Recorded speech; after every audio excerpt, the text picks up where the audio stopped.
Здорово, пацаны. Значит, выезжаю сегодня такой из гаража задним ходом и слышу в районе заднего моста, значит, вот такой звук дыш-дыш-дыш-дыш.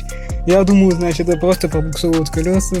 Вот, пробуксовывают колеса, значит, и думал, значит, просто прыгает мост. Но оказалось, дело в том, что у меня отпали реактивные тяги. Так, сейчас на улице идет дождь, попозже я покажу, что там именно отпало. Вот.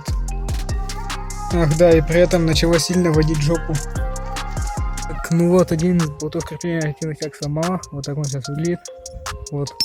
А другой просто загнуло. Вот так.